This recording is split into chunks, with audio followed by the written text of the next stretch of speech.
Hello and welcome to learn with glorious 2.0। तो आप लोगों का इस चैनल पर बहुत बहुत अभिनंदन, बहुत बहुत स्वागत है मेरे प्यारे स्टूडेंट्स, माय डियर लर्नर्स। हम पिछले वाले वीडियो में आप लोग को सिलेबस डिस्कशन कर करके डाले थे और बोले थे कि इस चैनल पर हम आपको इंग्लिश ग्रामर एंड साथ में वोकेबलरी वाला पार्ट आपको करवाएंगे। अगर आप लोग का प्यार मिला तो आपको इस पर जो बुक वाला स्टोरी है, स्टोरी भी पढ़ाया जाएगा, पोएम भी पढ़ाया जाएगा, आपके डिमांड पर चीज़ें किया जाएगा। Supply depend on demand. जैसे कि हम इकोनॉमिक्स में करते हैं कि सप्लाई डिपेंड किस पर करता है, तो डिमांड पर। जैसा डिमांड आएगा उसी प्रकार का हम सप्लाई करना शुरू कर देंगे। आपको बात समझ में आ रहा है? तो हम आज आपको शुरू किए क्लास नंबर 1 से डेली का डोज आपको वोकैबुलरी भी देंगे जी, और साथ में ग्रामर वाला पार्ट भी आपको समझाएंगे। ठीक है, तो हम आपके सामने लेकर के आए हैं डेली डोज ऑफ वोकैबुलरी। ये साइनोनिम्स लेकर के आए, आपको डेली स्नैक्स के रूप में, नाश्ता के रूप में थोड़ा थोड़ा आपको दिया जाएगा। आप ईमानदारी पूर्वक, आप अगर सिंसियर स्टूडेंट्स हैं, आप सच में कुछ सीखना चाहते हैं, आप अपने जीवन में जितना कुछ जानते हैं उसमें थोड़ा सा कुछ समथिंग ऐड ऑन करना चाहते हैं, तो आप जो है इस इंफॉर्मेटिव वीडियो के थ्रू आप इस चीज़ों को सीख सकते हैं। तो साइनोनिम्स, और साइनोनिम्स का मतलब जो होता है जी वह है साइनोनिम्स कह रहे हैं। इसको आप अगर तोड़ें तो साइनो प्लस नेम्स होगा। साइनोनिम्स का मतलब साइनो प्लस नेम्स। साइनो का मतलब होता है सेम। साइनो का मतलब क्या होता है जी? सेम। सेम कहने का मतलब है एक जैसा, और नेम्स कहने का मतलब नेम से है, अर्थात जिसका नाम एक जैसा हो उसी को साइनोनिम्स कहते हैं। कहने का मतलब नेम से यहाँ पर रखा गया है। कहने का मतलब है साइनोनिम्स का जो रियल में मीनिंग है वह मीनिंग से है कि दोनों शब्दों का अर्थ लगभग जब एक समान रहता है तब उसको साइनोनिम्स कहते हैं जी। क्या कहते हैं? साइनोनिम्स कहते हैं। यहाँ पर कई बार चीज़ें डिमांड है, रिक्वायर है। आप अगर और चीज़ों को डेप्थ लेवल पर जाइएगा, चीज़ों को जानिएगा, जब आप लिटरेचर के क्षेत्र में और भी आप बेहतर जानकारी धीरे धीरे अब होगा, तो आपको लगेगा कि हर एक वर्ड का यूजेज उसके कॉन्टेक्स्ट के बेसिस पर किया जाता है। हर जगह दोनों का मतलब साइनोनिम से डिमांड और रिक्वायर, लेकिन दोनों जगह हर टाइम रिक्वायर का इस्तेमाल करना, या हर कॉन्टेक्स्ट में या हर अलग अलग जोन में आप अलग अलग सेक्टर में रिक्वायर नहीं लिख सकते हैं, हर बार चीज़ों को डिमांड नहीं लिख सकते हैं। हालांकि मीनिंग दोनों का लगभग इक्वल होता है, इसलिए इसको साइनोनिम्स के कैटेगरी में रखा गया है। और आपको बिल्कुल ईजी टू मॉडरेट और मीडियम टू डिफिकल्ट लेवल तक भी चीज़ों को लेकर के जाया जाएगा। तो पहले आपको इजी लेवल वाला चीज़ों को लिखा गया है कि ये चीज़ें आप कम से कम समझ कर रखें। जो कॉमन वर्ड्स है हमारे डेली लाइफ का, उसको आप समझ कर रखें, सिनोनिम्स के थ्रू समझ कर रखें, एंटोनिम्स के थ्रू समझ कर रखें, और उसके बाद जो है हम धीरे धीरे और भी बेहतर चीज़ों को जानेंगे। तो साइनोनिम्स कहने का मतलब साइनो प्लस नेम। साइनो का मतलब सेम और नेम का मतलब तो नाम ही है। तो पहला साइनोनिम्स हम आपके सामने जो लिखे हैं वह है डिमांड। क्या है जी? डिमांड। डिमांड कहने का मतलब मांग से है, या फिर इसका साइनोनिम से रिक्वायर। रिक्वायर मतलब डिमांड से है, ज़रूरत से है। तो डिमांड का साइनोनिम से रिक्वायर है। आपको ये नहीं कि डिमांड का साइनोनिम केवल रिक्वायर ही है, क्या?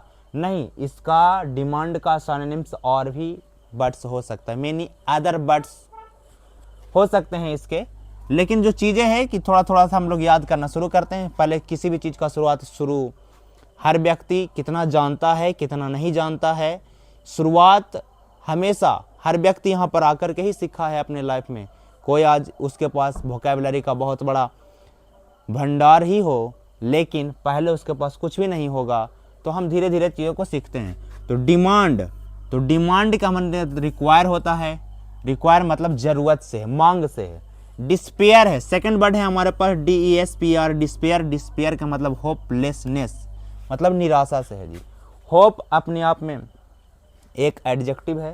होप ऐसे अपने आप में एक वर्ब है, और लेस जब लगाते हैं तो एडजेक्टिव बनता है, फिर जब इसमें नेस लगा देते हैं तो फिर से ये किस में चेंज होता है जी? यह जो है हम लोग का नॉन में चेंज होता है, और अब्स्ट्रैक्ट नॉन के कैटेगरी में यह वर्ड चला जाता है। खैर जो भी हो, डिस्पेयर मतलब निराशा, होपलेसनेस मतलब भी निराशा। डिफ़िकल्ट मतलब कठिन होता है जी। हार्ड मतलब भी, जो चीज़ें डिफ़िकल्ट है उसको आप हार्ड भी बोल सकते हैं। जैसे कई बार हम अपने डेली लाइफ में यूज़ करते हैं, ये थोड़ा ज़्यादा डिफ़िकल्ट लग रहा है, ये थोड़ा हार्ड टाइप का मैथ है, इस प्रकार की चीज़ें। डर्टी मतलब तो गंदा होता है, फिल्दी मतलब ही गंदा होता है, FILTHY फिल्दी, फिल्दी मतलब ही गंदा। जो चीज़ें डर्टी है उसको आप फिल्दी भी बोल सकते हैं कि ये फिल्दी चीज़ें हैं। डिवाइड करना, डिवाइड मतलब अलग अलग चीज़ों को करना, डिवाइड मतलब चीज़ों को अलग अलग करना जी। सेपरेट करना, बोलते हैं हम लोग कि क्लास को अलग अलग सेपरेट क्लास चलाते हैं हम लोग डिवाइड करके, कि देखिए जब स्टूडेंट की संख्या बढ़ जाता है, एक ही क्लास में अगर मेनी मोर स्टूडेंट्स हो जाए तो कई बार एक ही क्लास को अलग अलग डिवाइड करना पड़ता है, सेक्शन बनाना पड़ता है, सेपरेट करना पड़ता है। और कई बार जो है आपके पास जो है, आगे सुनिए, कई बार आपके पास बहुत सारा स्टूडेंट होते हैं और उसके बाद स्टूडेंट की संख्या जब कम होती है तो स्टूडेंट की संख्या कम होने पर चीज़ों को मार्ज करके भी चलाते हैं। तो ये डिपेंड करता है कि कितनी संख्या आपके पास है। ड्राई मतलब तो सूखा होता है, एरिड मतलब भी सूखा होता है जी। जैसे हमारे पास जो गर्मी का दिन अब आने वाला है, इसमें हमारा जो इन्वायरमेंट होगा वह एरिड इन्वायरमेंट होगा, सूखा सूखा सब कुछ रहेगा जी। ठीक है, इसमें हम लोग ग्लूकोज वगैरह पीते रहेंगे, इस प्रकार की चीज़ों का सेवन करते रहेंगे। डल, डल कहने का मतलब जो चीज़ें बिल्कुल डल है, व्यक्ति भी कभी कभी डल होता है, डल टाइप का व्यक्ति है, एकदम बिल्कुल डल पर्सन है। डल मतलब जो बोरिंग है, जिससे आप उब जाएं या फिर उसके साथ रहने से आपको ऐसा वाव फील महसूस हो। और कोई पर्सन बड़ा इंटरेस्टिंग होते हैं जिनके साथ आप टाइम स्पेंड कर लीजिएगा तो एकदम लगेगा कि नहीं इनके साथ टाइम स्पेंड हम कर सकते हैं, इनके पास रहने से हमें कोई बोरिंग फील नहीं हो रहा। अर्ली, अर्ली कहने का मतलब जो चीज़ें जल्दी हो, प्रॉम्प्ट हो, प्रॉम्प्ट मतलब भी जल्दी होता है, अर्ली मतलब जो जल्दी हो, प्रॉम्प्ट मतलब भी जो जल्दी हो। ईजी, ईजी जो चीज़ें ईजी है, जो चीज़ें सिंपल है। एम्प्टी कहने का मतलब खाली है, वैकेंट कहने का मतलब भी खाली होता है। ईजी, सिंपल, साधारण। इक्वल है, जो चीज़ें इक्वल है, जो चीज़ें इक्वल है जी, इक्वल कहने का मतलब सेम है। इक्वल मतलब क्या है जी, सेम। इक्वल मतलब बराबर, सेम मतलब बराबर। जो चीज़ें इवन है, इवन बिल्कुल इवन है मतलब फ्लैट है, समतल की बात किया जा रहा है। इवन मतलब फ्लैट। टोटल हम आपके सामने 12 वर्ड्स लेकर के आए हैं जो कि बड़ा सिंपल है। जो लोग इस लैंग्वेज को लेकर के गो थ्रू करते रहते हैं या फिर पढ़ते रहते हैं तो उनके लिए चीज़ें बिल्कुल आसान है, बिल्कुल जीरो लेवल का ही सब बात हो रहा है जी। लेकिन जो लोग नहीं जानते हैं, जो चीज़ों को सीखना चाहते हैं शुरू से, तो आप इससे शुरुआत करें और टू बी ऑनेस्टली सिंसियर होकर के आप चीज़ों को रखें, याद करें। आप अपने कॉपी पर नोट डाउन कर लीजिए, एकदम वीडियो को पॉज करिए, रोकिए। साइनोनिम्स का मतलब साइनो प्लस नेम, साइनो मतलब सेम, नेम्स मतलब नेम। डिमांड का साइनोनिम्स पूछेगा तो रिक्वायर, डिस्पेयर का साइनोनिम्स बता सकते हैं तो होपलेसनेस, डिफिकल्ट का साइनो पूछे तो हार्ड। एक बार इधर से याद कर लीजिए, एक बार इधर से याद कर लीजिए, ऐसे बंद करके। Require, demand, hopelessness, despair, hard, difficult, filthy, dirty. आपको जब क्लासें ऑनलाइन अटेंड करते हैं तो ऑनलाइन क्लास अटेंड करने में व्यक्ति के अंदर क्या हो जाता है, लेजीनेस आ जाता है, पैसिवनेस आ जाता है। पैसिवनेस किस चीज का, कि व्यक्ति देखते रहेगा लेकिन उसको लिखेगा नहीं। कई बार एक ही चीज को जो है टाइम पास करने के लिए 25 बार उस वीडियो को देख लेंगे लेकिन एक बार लिख करके सही ढंग से याद नहीं कर पाएंगे। और यही वह कमी है जिसके कारण आप अपने मेमोरी पावर को लॉस होते देख रहे होंगे।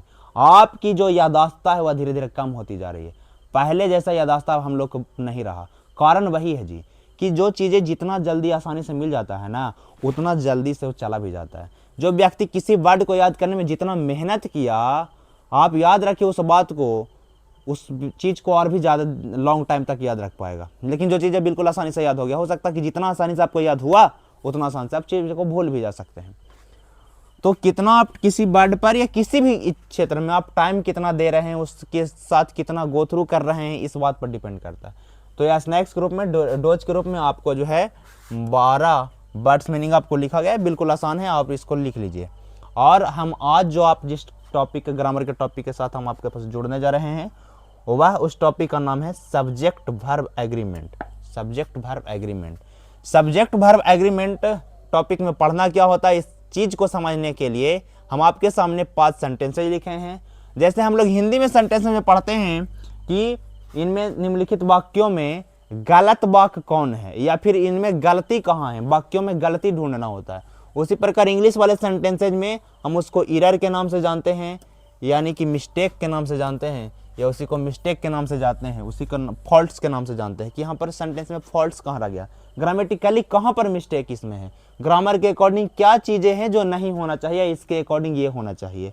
इसी चीज़ की जानकारी हमें सब्जेक्ट वर्ब एग्रीमेंट चैप्टर में मिलता है।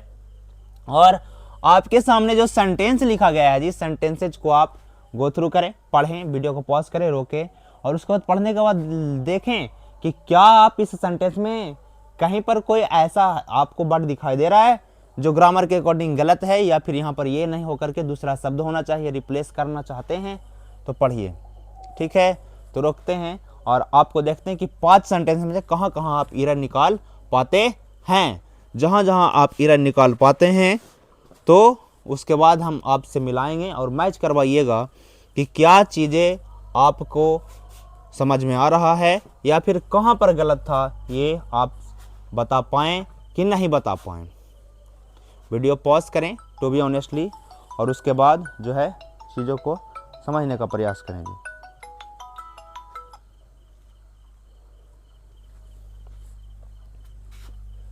चलिए रोक के समझ गए होंगे, अब स्टार्ट करते हैं। पहला सेंटेंस है जी कि Ram and Shyam is waiting for his class. पहला सेंटेंस देखते के साथ आप लोग एकदम पकड़ लिए होंगे कि राम एंड श्याम दो अलग अलग पर्सन हैं, तो इसलिए इज नहीं बल्कि आर का प्रयोग करेंगे। किसका जी? आर का, क्योंकि जब सब्जेक्ट हमारा प्लूरल कैटेगरी में हो गया तब वर्ब भी प्लूरल कैटेगरी का होगा जी। इसी बात को समझना है हमारे subject verb agreement chapter lesson में।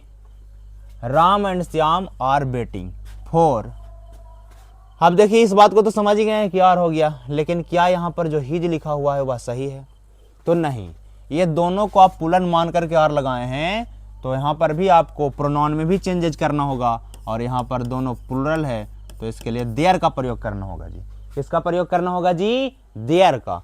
Ram and Shyam are waiting for their class, कि दोनों जो है अपने क्लास का क्या कर रहे हैं? वेट कर रहे हैं। तो एक एरर यहाँ पर था इज के जगह पर आर और एक एरर हिज के। अगर केवल राम रहता तो हिज सही था, केवल श्याम रहता तब भी हिज सही था, अगर यहाँ पर सीता रहता वहाँ पर हार करते, लेकिन यहाँ प्लूरल कैटेगरी का तो वहाँ पर देयर कर रहे हैं। सेकंड सेंटेंस में एरर ढूंढते हैं। The principal and director have come to meet me. देखिए देख पा रहे होंगे प्रिंसिपल जी हैं और एक डायरेक्टर जी हैं। अब इस बात को समझना कि क्या प्रिंसिपल और डायरेक्टर दोनों अलग अलग हैं या दोनों सेम ही पर्सन हैं। कई बार principal and director same person होता है, कई बार प्रिंसिपल अलग होते हैं, डायरेक्टर अलग होते हैं। इस बात की जानकारी हमें प्रिंसिपल या डायरेक्टर से पहले आने वाला जो डिटरमिनर है, जो आर्टिकल है, उस बात से हमें पता चलता है कि अगर the principal and the director लिखा हुआ रहता ना जी, तब इसका मतलब होता कि प्रिंसिपल एंड डायरेक्टर दोनों अलग अलग पर्सन थे। लेकिन केवल प्रिंसिपल के पहले द है और डायरेक्टर के पहले द नहीं है, इसका मतलब है कि प्रिंसिपल एंड डायरेक्टर दोनों सेम पर्सन है, दोनों सेम पर्सन। अब दोनों सेम ही पर्सन है तो क्या सिंगल व्यक्ति के लिए हैव लिखना ठीक रहेगा? तो नहीं, यहाँ पर हैज लिखना सही रहेगा। क्या लिखना सही रहेगा जी? हैज लिखना सही रहेगा। तो has to meet me. Okay, तो इस सेंटेंस में एक ही एरर था जिसको हम लोग पकड़ा। इस बात को समझे कि अगर यहाँ पर the principal and the director रहता तो हैव बिल्कुल सही था। Okay, next sentence we have Rahul is my friend and my neighbour. Rahul के बारे में ही इंफॉर्मेशन आप दे रहे हैं कि राहुल मेरा फ्रेंड है और यही मेरा नेबर भी है। ठीक है, क्या राहुल अलग अलग पर्सन है? Rahul is my friend and my neighbour, इसका मतलब है कि राहुल आपका जो दोस्त है वह अलग है और राहुल जो आपका नेबर है वह अलग है। नहीं, आपका कहने का सेंस यह नहीं है।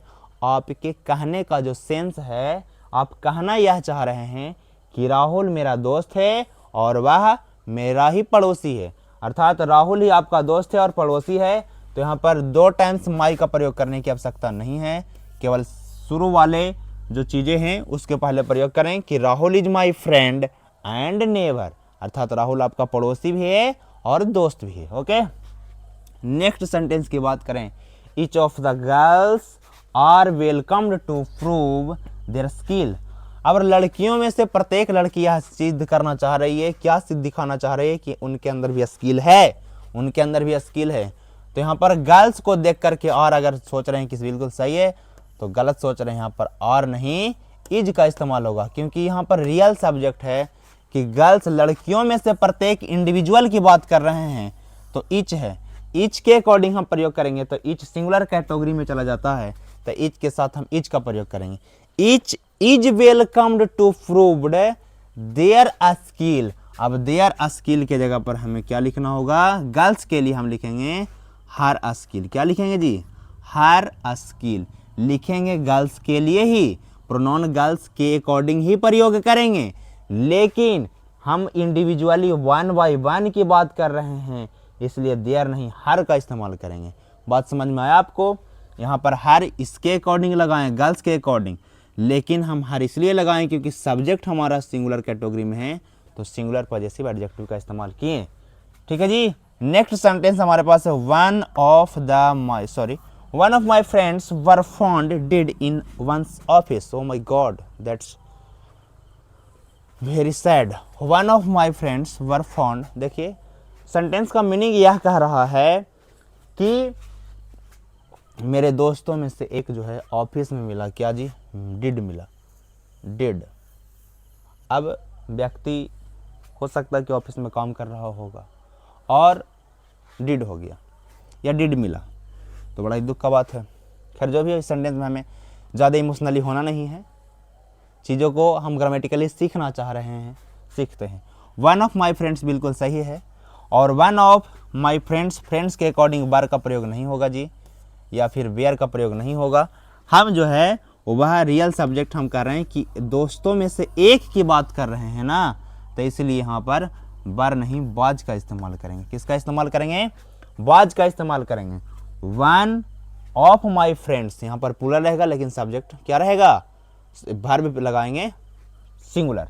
सब्जेक्ट यहाँ पर प्लूरल कैटेगरी में से निकाल करके इंडिविजुअल वन की बात किया जा रहा है, इसलिए was found in one's office. यहाँ पर वंस भी लिखना बिल्कुल सही नहीं है यहाँ पर, क्योंकि रियल सब्जेक्ट तो फ्रेंड ही है, फ्रेंड में से इंडिविजुअल वन का प्रयोग किया गया है, तो हम फ्रेंड के लिए हम इस्तेमाल करेंगे। हम जानते हैं कि जिस कंट्री या जिस सोसाइटी में हम लोग रहते हैं वह मेल डोमिनेटेड सोसाइटी है, मेल डोमिनेटेड सोसाइटी है, तो मेल डोमिनेटेड सोसाइटी के लिए हम हिज का इस्तेमाल करेंगे। किसका इस्तेमाल करेंगे जी, हिज का इस्तेमाल करेंगे। तो यहाँ पर वंस नहीं हिज का इस्तेमाल करेंगे। किसका इस्तेमाल करेंगे, हिज का। तो one of my friends was found dead in his office, अपने ऑफिस में।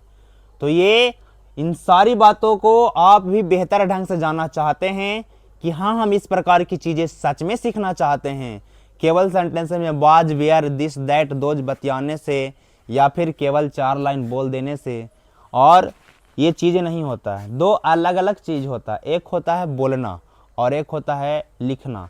लिखने का सेंस कहने का मतलब इससे है कि आप किसी भी परीक्षा में जब बैठते हैं तो उसमें आप कितना डेप्थ लेवल तक चीज़ों को जानते हैं, इस बात की जांच किया जाता है आपको। और स्पोकन इंग्लिश में क्या होता है कि spoken English that's very simple, you बस करना क्या है कि you will have to practise.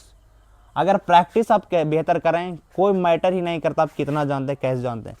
अगर एक ही प्रकार के सेंटेंस आप दिन भर में 5 बार बोले, या फिर ऐसा सिचुएशंस में जाएं जहां पर आपको बोलने की आवश्यकता हो, तो ऑटोमेटिक ही इस बात को समझें कि वहां पर चीज़ें बोला जाता है और यूज टू हो जाता है उस व्यक्ति से। ठीक है जी। और अगर आप जानते बहुत कुछ हैं लेकिन आप उस माहौल, उस इन्वायरमेंट में नहीं रह रहे हैं जहाँ पर इसकी आवश्यकता बहुत हो, तो फिर इस बात को आप मान लें कि वहाँ से आप उस लैंग्वेज के लिए जो फ्लुएंसी बनाना चाह रहे हैं उसमें आप नहीं बना पाएंगे।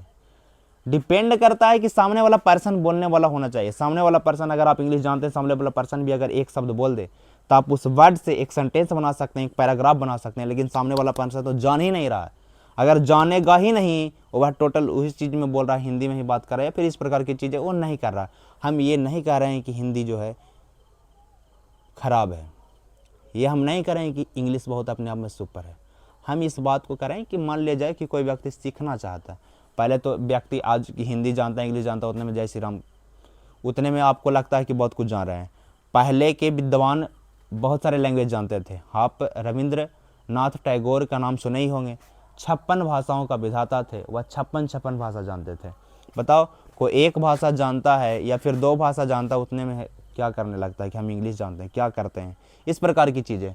देखिए, इसमें आपको बहुत कुछ करने की या दिखाने की आवश्यकता है नहीं। आप उस लैंग्वेज को जानते हैं, उस लैंग्वेज का आप अपने जीवन में, व्यवहार में लाएं, प्रयोग में लाएं, और भी मेनी अदर्स लैंग्वेजेस सीखते रहें, तो ये आपके लिए बेहतर है।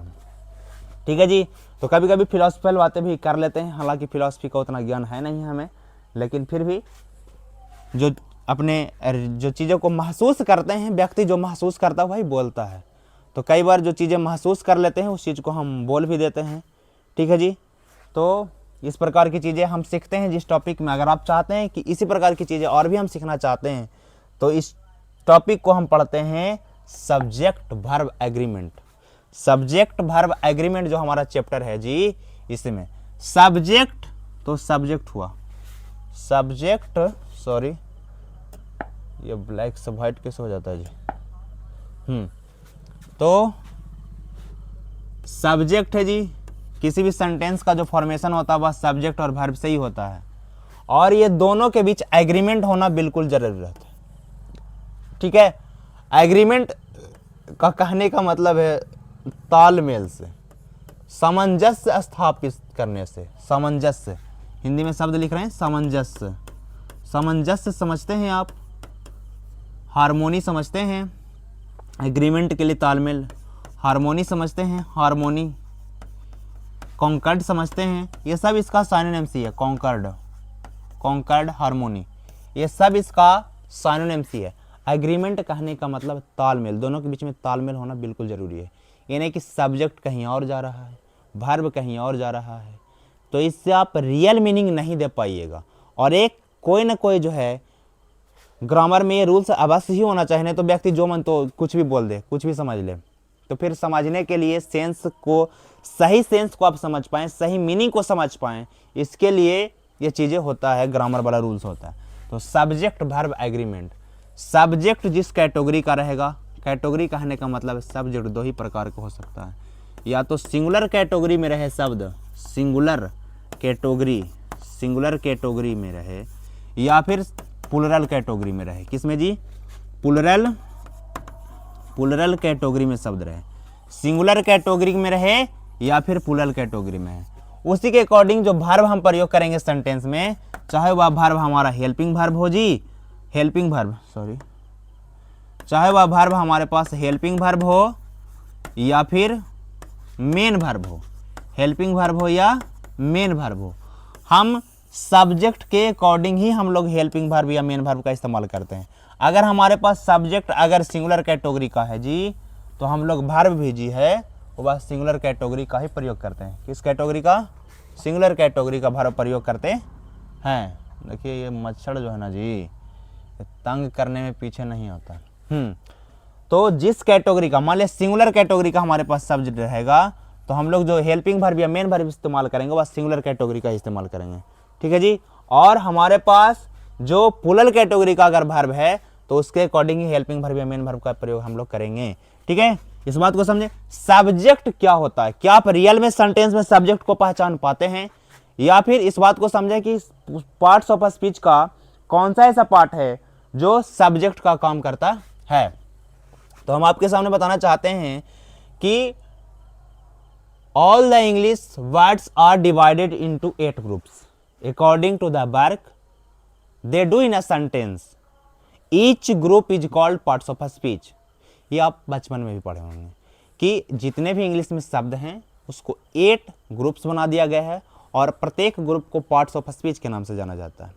जैसे non, pronoun, adjective, verb, adverb, preposition, conjunction and interjection बोल रहे हैं जी, इंटरजेक्शन।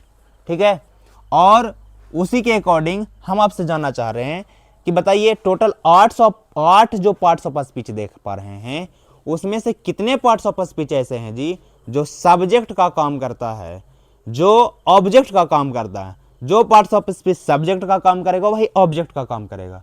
तो आप में से कोई, एनी ऑफ यू, क्या आप इसमें से कोई बता सकते हैं कि कितने पार्ट्स ऑफ स्पीच ऐसे हैं, non, pronoun, adjective, verb, adverb, preposition, conjunction, interjection, इसमें से, इसी 8 में से कौन कौन सा ऐसा जो पार्ट्स ऑफ स्पीच है जी जो हमारा सब्जेक्ट का काम करता है?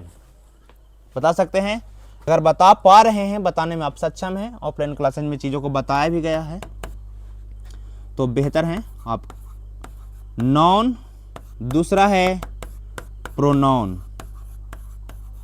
देखिए जी, केवल 2 ही पार्ट्स ऑफ स्पीच ऐसा है टोटल 8 पार्ट्स ऑफ स्पीच में जो सब्जेक्ट का काम करता है, या तो नॉन या तो प्रोनाउन, इसके अलावा कुछ भी नहीं। हाँ, इसके अलावा कई बार वर्ब में व्यक्ति आईएनजी जोड़ करके, आपको वर्ब में क्या जोड़ना है, आईएनजी, या वर्ब के पहले टू लगा करके, यह भी सब्जेक्ट का काम करता है। लेकिन यह सब्जेक्ट का काम, वर्ब में जब आईएनजी लगाते हैं तो इसको ग्रामर के अकॉर्डिंग हम जेरंड के नाम से जानते हैं, जब यह सब्जेक्ट का काम करे या ऑब्जेक्ट का काम करे तब। और वर्ब के पहले जब टू लगाते हैं तो यह जो है इन्फिनिटिव के नाम से जाना जाता है। किस नाम से जाना जाता है जी, इन्फिनिटिव के नाम से जाना जाता है ग्रामर के अकॉर्डिंग, इन्फिनिटिव। कब, जब यह सब्जेक्ट का काम करेगा तब, जब यह सब्जेक्ट का काम करेगा तब जी। और यह जब जेरंड के रूप में काम करता है या वर्ब में आईएनजी लगाते हैं तो यह भी नॉन के इक्विवेलेंट हो जाता है। किसके इक्विवेलेंट हो जाता है, नॉन के इक्विवेलेंट हो जाता है। अर्थात यह भी नॉन के कैटेगरी में चला जाता है, नॉन इक्विवेलेंट है, नॉन के इक्विवेलेंट हो जाता है, उसी के समतुल्य हो जाता है, और यह भी नॉन के कैटेगरी में चला जाता है। कहने का मतलब यह भी नॉन हो जाता है, यह भी नॉन हो जाता है। तो नॉन और प्रोनाउन के अलावा कोई भी पार्ट्स ऑफ स्पीच ऐसा नहीं है जो सब्जेक्ट का काम करे। क्या आपको यह छोटा सा बात समझ में आया कि हाँ, इस बात को हम समझ गए कि किसी भी सेंटेंस में अगर सब्जेक्ट बनेगा तो या तो वह नॉन होगा या तो वह प्रोनाउन होगा, या तो नॉन के इक्विवेलेंट में आने वाले शब्द जैसे जेरंड होंगे या इन्फिनिटिव होंगे। जेरंड कहने का मतलब वर्ब में आईएनजी लगाना, ये अर्थात V4, और टू, वर्ब के पहले टू लगाना। ठीक है जी, यही है। अब बात समझना क्या है, आपको पहला जानकारी, ठीक है, दोनों के बीच में हार्मोनी बनाना, कॉन्कॉर्ड करना, तालमेल बना करके रखना कि जिस कैटेगरी का होगा। अब आगे हम चीज़ों को आपको समझाते हैं, आगे चीज़ों को हम समझाते हैं आपको। आगे क्या समझाते हैं कि देखिए, एक बेसिक डिफरेंस होता है नॉन और वर्ब को लेकर के, non versus verb, non versus verb. ये नॉन और वर्ब जो है एक दूसरे का अपोजिट होता है सिंगुलर और प्लूरल के चीज़ों को लेकर के। कि नॉन में जैसे यहाँ पर जो एग्जांपल दिया जा रहा है, बॉय है, गर्ल है, टीचर है, स्टूडेंट है, और भी बहुत सारे एग्जांपल दिया जा सकता है आपके सामने, girl, boy, teacher, student, pen, cow, इस प्रकार की चीज़ें।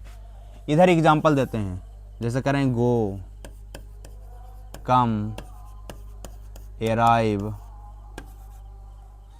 आस्क,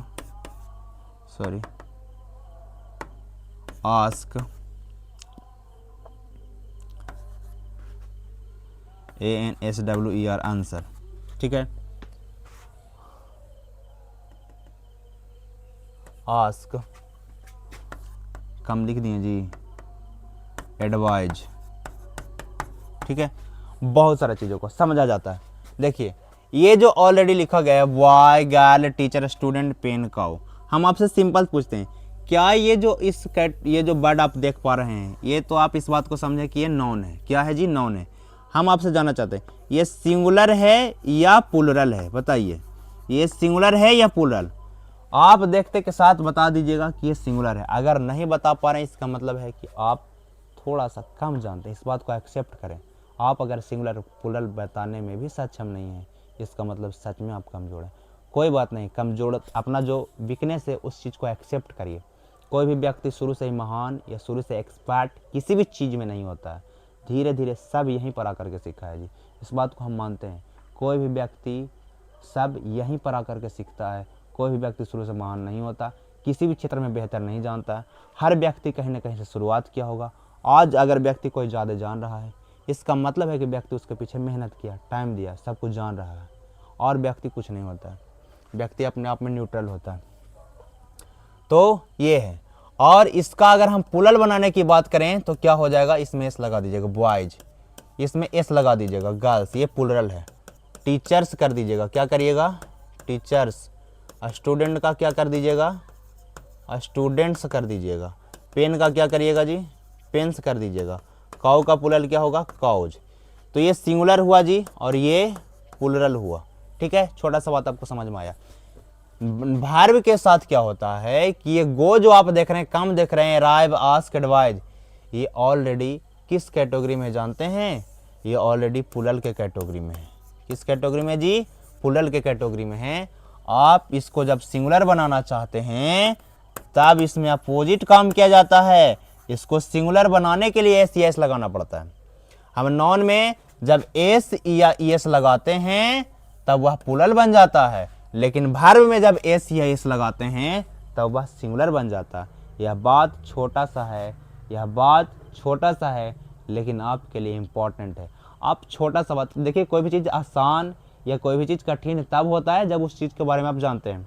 जब चीज़ों को आप जान जाते हैं तो वो चीज़ आपके लिए आसान, जब चीज़ें नहीं जानते तो कठिन हो जाता है। बहुत सारे वीडियो पर वैसे लोग भी क्लिक किए होंगे जिनको इन सारी बातों को बेहतर ढंग से जानकारी है, इनसे भी ज़्यादा जानकारी है, डेप्थ लेवल का जानकारी है, बहुत अपने आप में महान है। लेकिन जब वो इस चीज़ों को देखेंगे तो मुस्कुराएंगे, कहेंगे कि ये सब कौची है। सच में ये सब कुछ भी नहीं है। जो लोग जानते हैं उनके लिए कुछ भी नहीं है। लेकिन हमें इस बात को ध्यान में रख करके पढ़ाना है कि जो न्यू लर्नर्स हैं, जो चीज़ों को सीखना चाहते हैं, तो वो चीज़ों को सीखें। ठीक है जी। जो जान रहे हैं वो अपने नॉलेज को और इन्हेंस करें और भी बेहतर लेवल तक जाएं और भी बेहतर करें जीवन में, क्योंकि जितना ज़्यादा चीज़ों को आप जानते हैं उतना ज़्यादा आपको सुकून मिलता है सीखने वाले पर्सन्स को। तो गो में जब हम एस या एस लगाएंगे तो वह सिंगुलर कैटेगरी में चला जाएगा, गोज होगा। कम से होगा, ये सिंगुलर हो रहा है। देखिए ध्यान दीजिएगा। अराइव का अराइव मीन्स पहुँचना, अराइव्स ये सिंगुलर में है। आस्क मीन्स पूछना, आस्क ये सिंगुलर हुआ। एडवाइज का एडवाइजेज। ठीक है जी। ये देखिए, ये दोनों में यह डिफरेंस है कि नॉन में जब हम एस या एस लगाते हैं जी तब वह सिंगुलर से प्लूरल बन जाता है, जबकि जब वर्ब में एस या एस लगाते हैं तो वह प्लूरल से सिंगुलर बन जाता है। क्या यह छोटी सी बात आप समझ पा रहे हैं? क्या यह छोटा सा बात आपको समझ में आ गया है कि हाँ, हम इस बात को बिल्कुल समझ गए हैं कि नॉन में जब एस या एस लगाते हैं तो वह सिंगुलर से प्लूरल बन जाता है, और जब हम वर्ब में एस या एस लगाते हैं तो वह क्या हो जाता है? प्लूरल से सिंगुलर बन जाता है। अगर आप इस बात को समझ गए तो आगे जितना भी हम आपसे बात करेंगे जी वह सब मेरे लिए करना आसान होगा। क्यों? क्योंकि आपको बार बार ये चीज़ें दिखाने की आवश्यकता होगा नहीं कि कौन सिंगुलर है कौन प्लूरल है। तो आपको ध्यान किस पर रखना है? नॉन और प्रोनाउन पर, कि नॉन सिंगुलर क्या है, प्रोनाउन सिंगुलर क्या है। अब देखिए, प्रोनाउन तो चीज़ें फिक्स है जी, जो चीज़ें फिक्स है। अब चीज़ को हटाते हैं, इस चीज़ को नोट डाउन कर लें। आप अपने कॉपी पर नोट डाउन करते जाएं कि सिंगुलर प्लूरल। इससे क्या होता है कि माइंड मेकअप आपका होता चलेगा, अच्छा इसमें इस प्रकार का डिफरेंस होता है। और नहीं लिखिएगा तो कई बार आप खुद कन्फ्यूज हो जाए। देखिए, जब टीचर क्लास में कोई चीज़ बता रहे होते हैं तो स्टूडेंट को लगता है ये तो बिल्कुल आसान है, ये तो बहुत हम तो बता ही देंगे। लेकिन उसी चीज़ को बाद में, बहुत ही आसान चीज़ को जब बहुत दिनों के बाद आफ्टर अ लॉन्ग टाइम आपसे उस चीज़ को पूछा जाए तो क्या होता है कि आप उस चीज़ में कन्फ्यूज रहता है। आप कहते हैं कि अरे ये तो बहुत आसान था, बहुत ईजी था। तो आप इस कन्फ्यूजन को दूर करें और इसके लिए आप साथ में हम कहते हैं कि लिखते भी चलें। क्या करते चलें? लिखते चलें जी। ठीक है। आगे के पेज लेते हैं और आपको हम समझाने का प्रयास करते हैं। अब सिंगुलर सब्जेक्ट होता है, प्लूरल सब्जेक्ट होता है। सब्जेक्ट हो सकता है या तो नॉन या तो प्रोनाउन। प्रोनाउन चीज़ें फिक्स है। प्रोनाउन जो पर्सनल प्रोनाउन इस्तेमाल करते हैं हम लोग, जैसे आई है, आई है जी। देखिए आई है, इस सिंगुलर कैटेगरी में है।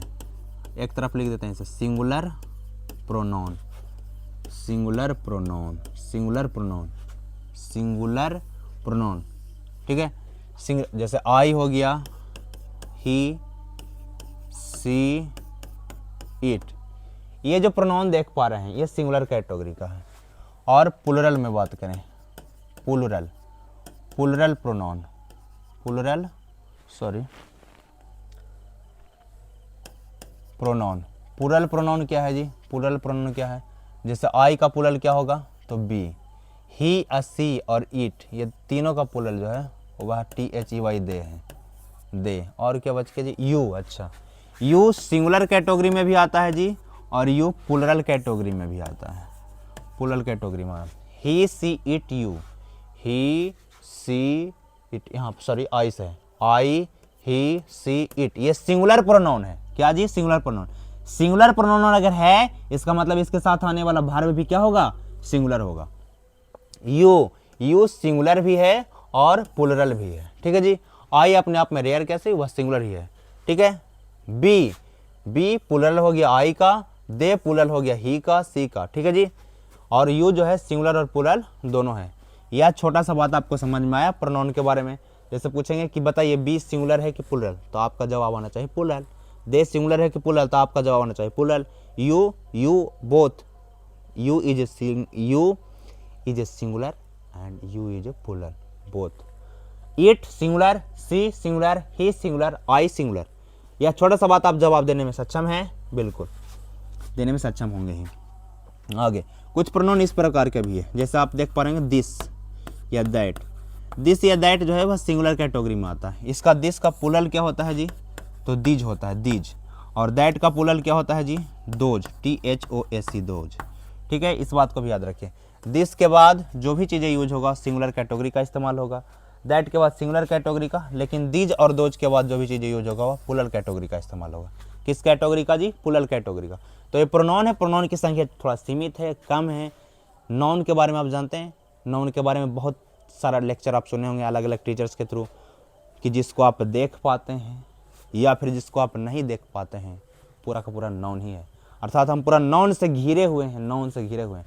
हमारे आसपास जो भी चीज़ें दिखाई दे रहा है, अरे दिखाई तो दे ही रहा है, जो नहीं दिखाई दे रहा ना वो भी नाउन है, बस उसका नाम है। अगर हर एक चीज़ का एक नाम है तो जितना भी चीज़ का नाम है हर एक चीज़ नाउन है।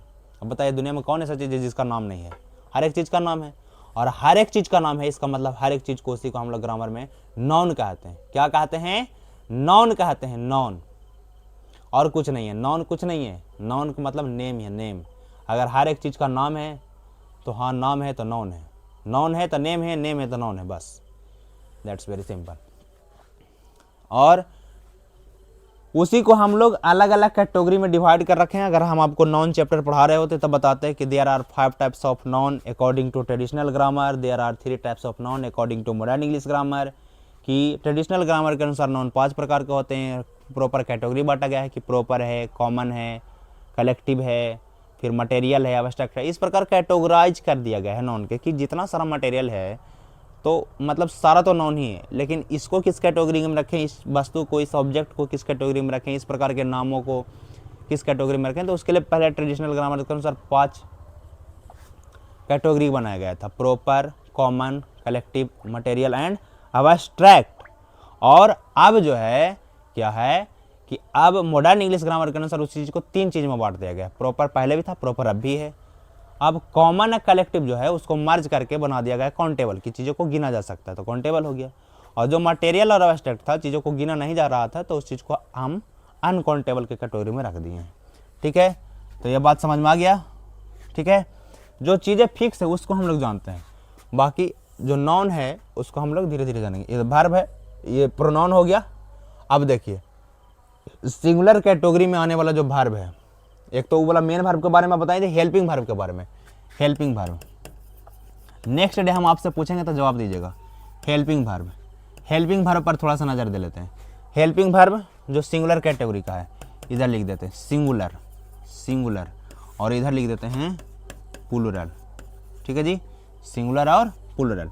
जैसे इज, अब बताइए इज हेल्पिंग वर्ब के रूप में इस्तेमाल होता है ज़्यादातर, हालांकि कई बार सेंटेंस में मेन वर्ब के रूप में भी। अगर वर्ब पढ़ाएंगे तो आपको बताएंगे कि किसी भी सेंटेंस में जब इज आता है तो वह कब हेल्पिंग वर्ब बनेगा, कब मेन वर्ब बनेगा, या फिर किस कैटेगरी को इसको माना जाए। तो इज हो गया। और एम तो स्पेशल के जानते हैं, एम किसके साथ लगता है, तो आई के साथ ही, तो एम हो गया। प्लूरल कैटेगरी में is, are, am, was, were, was, were, have, has, sorry have, has, had singular category में चला जाएगा, हाइव प्लूरल कैटेगरी में चला जाएगा। हाइड दोनों के लिए कॉमन है, हाइड सिंगुलर भी है जी, हाइड सिंगुलर भी है, हाइड प्लूरल भी है जी। इज और एम, डू के बात करें, डू, डज, डज सिंगुलर में जाएगा और डू प्लूरल में जाएगा। डू, डज, इज और am, has, have, had, was, were लिख दिए हैं। फिर क्या लिखने की बात रहेगा, बस हैज, हैव इतना समझ गए हैं, और कुछ आएगा क्या, नहीं। चलिए इस बात को आप ध्यान में रखिएगा। अब बाकी ये दे, इसको ध्यान में रखिए। हेल्पिंग वर्ब है, इज सिंगुलर हो गया, आई एम सिंगुलर, बात singular, has singular, has singular, does singular. ये सिंगुलर कैटेगरी वाला देख रहे हैं, यहाँ एस से एंडिंग हो रहा है, बाकी ये कॉमन है। आई एम किसके साथ लगता है, स्पेशल के साई के साथ, और हैड दोनों के साथ लगता है। और बेयर, हैव, डू ये पुलल कैटेगरी का वर्ब है। किस कैटेगरी का, पुलल कैटेगरी का वर्ब है जी।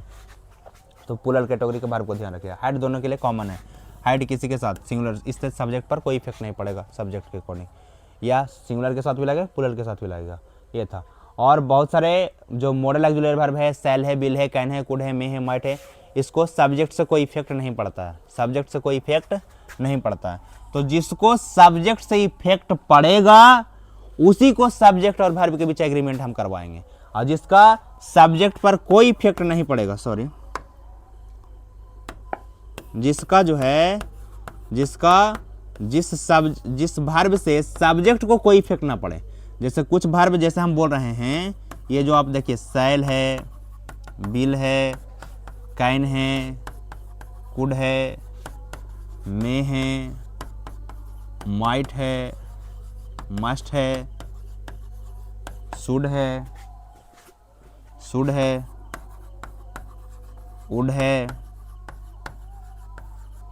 मे है, मैं लिखें क्या, हाँ मैं लिख दिए, मे है, ought to है, used to है, need है, dare है, need है, dare है। देखिए ये जो है आपके सामने जो लिखे हैं, इसको मॉडल ऑक्सिलरी वर्ब कहते हैं। कौन सा वर्ब, मॉडल ऑक्सिलरी वर्ब के नाम से जानते हैं। जो चीज़ें आपको दिया जा रहा है या फिर आपके सामने लिखा जा रहा है, आप चीज़ों को केवल गो थ्रू करते जाएं, कॉपी पर लिखते जाएं, या फिर चीज़ों को समझते हुए चलें, ठीक है जी। आपको आने वाला, देखिए हर एक चीज़ का एक फिक्स होता है, एक दिन में कोई व्यक्ति कुछ में चीज़ में हासिल नहीं करता सफलता, धीरे धीरे चीज़ों को जानकारी होता है। जैसे यहाँ पर आप चीज़ों को लिखवाएं, हेल्पिंग वर्ब का सिंगुलर प्लूरल कैटेगरी बताती हैं, प्रोनाउन वाला सिंगुलर प्लूरल का कैटेगरी बताएं। अब हम नेक्स्ट डे पूछेंगे मॉडल ऑक्सिलरी वर्ब में कौन कौन आता है। तो इस सब्जेक्ट पर इसका कोई इफेक्ट नहीं पड़ता है, चाहे आई रहे तब भी सेल लगेगा, ही रहे तब भी सेल लगेगा, बी रहेगा तब भी सेल लगेगा, इससे सब्जेक्ट पर इसका कोई इफेक्ट नहीं पड़ता। बात समझ में आया, इससे कोई इफेक्ट नहीं पड़ता है। कैन किसी के साथ भी लगता है, ये आप जो जितना भी प्रोनाउन देख रहे हैं, चाहे राम कैन हो सकता है, श्याम कैन हो सकता है, सीता कैन हो सकती है, दे कैन हो सकता है, आई कैन हो सकता है। तो हम कह रहे हैं कि ये जो मॉडल ऑक्सिलरी वर्ब है उसको सब्जेक्ट पर कोई इफेक्ट नहीं है, सब्जेक्ट से इसका कोई इफेक्ट नहीं है। तो अगर जिसका इफेक्ट नहीं है, जिसका इफेक्ट है, अब हम सब्जेक्ट वर्ब एग्रीमेंट जो चैप्टर पढ़ने जा रहे हैं या फिर जो पढ़ेंगे, इसमें क्या होगा कि हमें प्रॉपर ध्यान उस वर्ब पर होगा, उस सब्जेक्ट पर होगा जो वर्ब के अकॉर्डिंग चेंज हो जाता है, या वर्ब जिस कैटेगरी का रहेगा उसी कैटेगरी की बात किया जाएंगे। आए बात समझ में? तो इस प्रकार की चीज़ें, तो जितना भी बातें आज आपसे किए हैं कि सिंगुलर प्रोनाउन है, प्लूरल प्रोनाउन कौन है, हेल्पिंग वर्ब में सिंगुलर कौन है, प्लूरल कौन है, सब्जेक्ट का किस पर कोई इफेक्ट नहीं पड़ेगा, ये वाला चीज़ें, ये सारा चीज़ आप जो है यहाँ तक करके रखिए।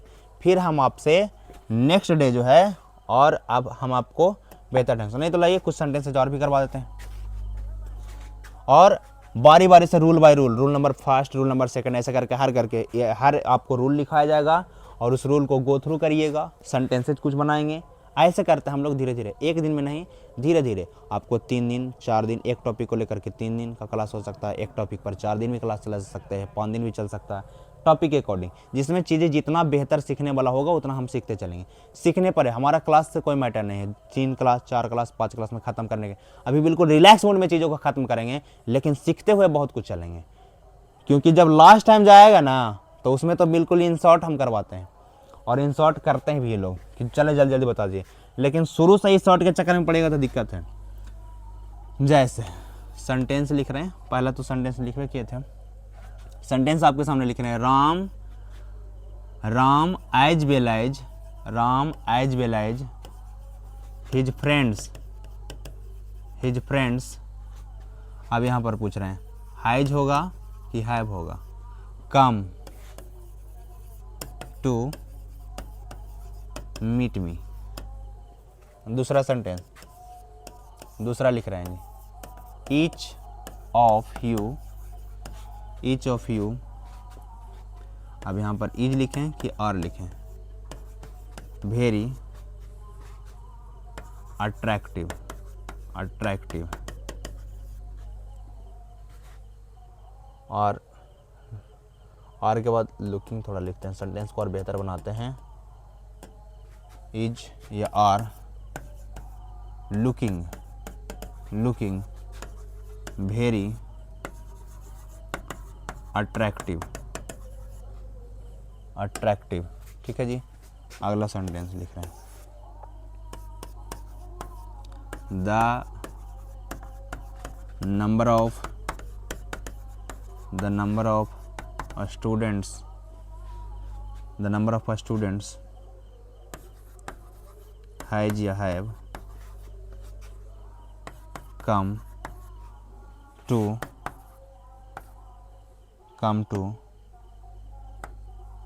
this class।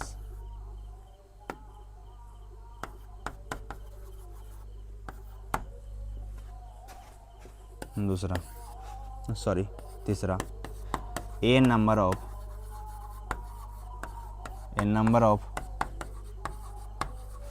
number of students has या have come to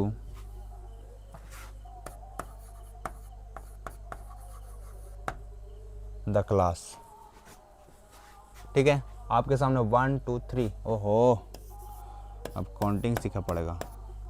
4 सेंटेंसेस आपके सामने लिखे हैं हम। इन चारों सेंटेंसेस में आपको जो सही लगता है वह कीजिए। जैसे Ram as well as his friends. अब यहाँ पर हैज किसके अनुसार लिखे हैं, राम के अनुसार कि हिज फ्रेंड के अनुसार। तो रियल सब्जेक्ट को यहाँ पर हमको पहचानना होगा। इस सेंटेंस में रियल सब्जेक्ट है क्या, तो रियल सब्जेक्ट यहाँ पर हिज फ्रेंड्स नहीं है जी। यहाँ पर हिज फ्रेंड्स को देख करके आप हैव के कैटेगरी में लगा दीजिएगा कि पुलर सब्जेक्ट है, तो पुलर तो गलत हो जाएगा। रियल सब्जेक्ट यहाँ पर राम है। और बाकी एज वेल एज जो आप देख पा रहे हैं वह प्रीपोजिशन का काम करता है या फिर कंजंक्शन का काम करता है। तो प्रीपोजिशन में कंपाउंड प्रीपोजिशन का काम कर रहा है या फिर कंजंक्शन का भी काम करता है। तो रियल सब्जेक्ट यहाँ पर जो है प्रीपोजिशन के बाद आने वाले ऑब्जेक्ट के फॉर्म में चला जाता है। रियल सब्जेक्ट राम है। Ram has come to meet me. यहाँ पर हैज होगा, हैव इसलिए नहीं होगा क्योंकि एज वेल एज प्रीपोजिशन है और प्रीपोजिशन के बाद आने वाला जो है हमारे पास जो भी फ्रेज है वह ऑब्जेक्टिव केस में चला जाता है। तो ये ऑब्जेक्ट हो गया। और हम लोग जो वर्ब इस्तेमाल करते हैं ऑब्जेक्ट के अकॉर्डिंग नहीं, सब्जेक्ट के अकॉर्डिंग इस्तेमाल करते हैं। ठीक है जी। तो इसलिए राम के अनुसार हैज होगा ना कि हैव होगा। ठीक है, अगर हैव कह रहे हैं तो गलत। ईच ऑफ यू इज या आर लुकिंग वेरी अट्रैक्टिव। चलिए, आप में से जो प्रत्येक जो बड़ा अट्रैक्टिव है, अच्छे लग रहे हैं। ठीक है, तो ईच ऑफ यू, अब यू के अनुसार नज़दीक में जाकर फ्लो में नहीं बह जाना है। वाईफाई कनेक्ट करे के नहीं है कि जल्दी से नज़दीक में जाकर कनेक्ट कर दें। यू है तो आर दम मारिए फटाक से, और मारिएगा तो गलती हो जाएगा जी। ईज होगा करेक्ट आंसर, क्योंकि ऑफ यहाँ पर प्रीपोजिशन का काम कर रहा है और प्रीपोजिशन के बाद यहाँ पर जो यू देख रहे हैं वो ऑब्जेक्टिव केस में चला गया। रियल सब्जेक्ट यहाँ पर ईच है और ईच के अनुसार होगा, ईच सिंगुलर कैटेगरी का है तो ईच का प्रयोग होगा। किसका प्रयोग होगा, ईच का प्रयोग होगा। Each looking very attractive, looking very attractive. Next sentence में आप देख पा रहे होंगे द नंबर ऑफ स्टूडेंट्स है और यहाँ पर ए नंबर ऑफ स्टूडेंट्स, बाकी सारा चीज़ सेम ही है। हैज या have come to the class, has या have come to the class. देखिए दोनों शब्दों को आप समझिए, ए नंबर ऑफ और द नंबर में क्या डिफरेंसेज है। देखिए डिफरेंस क्या है, बड़ा सिंपल, इस बात को समझें कि द का मतलब निश्चित हो गया, खास हो गया, तो द नंबर जहाँ भी लग जाएगा इसका मतलब है इसके बाद जो आने वाला जो नाउन होगा वह प्लूरल कैटेगरी में होगा। ए नंबर ऑफ हो चाहे द नंबर हो। स्टूडेंट अगर केवल लिख देते यहाँ पर तब भी गलत था। ए नंबर ऑफ स्टूडेंट नहीं होगा, ए नंबर ऑफ स्टूडेंट्स ही होगा, एस लगाना ही पड़ेगा, इस बात को समझें। उसी प्रकार द नंबर ऑफ स्टूडेंट नहीं होगा जी, द नंबर ऑफ स्टूडेंट्स ही होगा, एस लगाना ही पड़ेगा।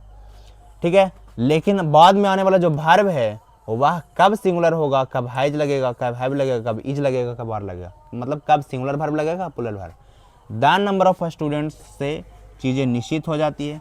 इसी स्टूडेंट्स में से किसी खास स्टूडेंट की बात करें, जब निश्चित जब चीज़ें हो जाता है, जब चीज़ें आपके पास डिफिनिट हो जाता है तो वह सिंगुलर के कैटेगरी में चला जाता है और हैज का प्रयोग करेंगे। ए नंबर ऑफ कहने का मतलब है बहुत सारा स्टूडेंट्स, और इसमें चीज़ें फिक्स नहीं है। जब चीज़ें फिक्स नहीं है, निश्चित नहीं हो पाता है, तो वह प्लूरल के कैटेगरी में चला जाता है। यहाँ पर हैव का प्रयोग करेंगे, अर्थात पहला वाला सेंटेंस दैन नंबर ऑफ के साथ हैज का प्रयोग करेंगे और ए नंबर ऑफ के साथ हैव का प्रयोग करेंगे। कारण आपको समझ में आया। दैन नंबर ऑफ कह रहे हैं कि चीज़ें निश्चित जब हो जाता है, फिक्स जब हो जाता है तो वह सिंगुलर के रूप में काम करता है, और जब चीज़ें निश्चित नहीं हो तो वह प्लूरल के काम में चला जाता है।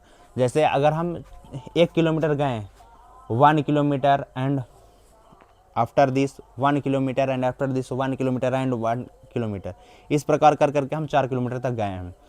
तो ये अलग अलग जब यूनिट है 1 kilometre and 1 kilometre and 1 kilometre, तो हम इसके बाद जो आने वाला वर्ब होगा वह प्लूरल कैटेगरी का प्रयोग करेंगे, क्योंकि चीज़ें फिक्स नहीं हैं। लेकिन इसी चीज़ को अगर हम इकट्ठा करके निश्चित कर दें कि 4 kilometre is not long distance, तो यहाँ पर 4 किलोमीटर प्लूरल दिखाई दे रहा है नंबर में, लेकिन फिर भी हम कह रहे हैं कि 4 किलोमीटर इज नॉट, इज का प्रयोग करें, is not a long distance, मतलब एक बहुत ज़्यादा लंबा दूरी नहीं है। ऐसा नहीं कह रहे हैं कि 4 kilometre are not a long distance, are अगर बोलेंगे तो गलत है, क्योंकि आप चारों को एक साथ मिला करके बोल रहे हैं। इसी का यहाँ पर कंसेप्ट छिपा हुआ है कि दैन नंबर जब कहते हैं तो स्टूडेंटों की संख्या में से निश्चित की बात किया जा रहा है। संख्या जब निश्चित हो गया तो इसका मतलब सिंगुलर कैटेगरी में चला गया, और इसके जगह पर हम सिंगुलर वर्ब का प्रयोग हैज करते हैं। लेकिन यहाँ पर ए नंबर ऑफ के कारण जो है ये संख्या सीमित नहीं है, फिर निश्चित नहीं है, तो यह प्लूरल कैटेगरी में चला गया है, तो हैज नहीं हैव का इस्तेमाल करेंगे। किसका इस्तेमाल करेंगे जी?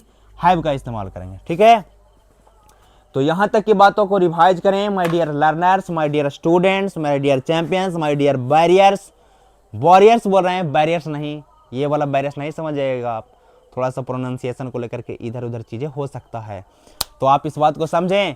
हम आपको कह रहे हैं कि यहाँ तक की बातों को आप रिवाइज करें, फिर हम आपसे मिलते हैं नेक्स्ट क्लास में। तब तक के लिए आप जो है बिल्कुल उत्साह, जुनून, धीरे धीरे साथ में हम सीखते रहें और जीवन में आगे बढ़ते रहें। यही मेरी कामना है कि आप हर दिन कुछ नया नया सीखें और आप जीवन में तरक्की करें, बेहतर हमेशा प्रयास करने का काम करें, और हमेशा इस प्रकार की कुछ एक्टिविटी आप अपने लाइफ में ज़रूर करें जिससे आप कुछ लोगों को खुश रख सकें, या फिर चेहरों पर कहता है कि मुस्कान ला सके।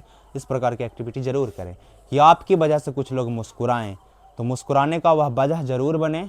आप हर किसी के लिए रोने का वजह नहीं बने कि आपका नाम सुने व्यक्ति के चेहरा पर उदास हो गया, आपका नाम सुने तो उनके चेहरे पर एक मुस्कुराहट, मुस्कान आए।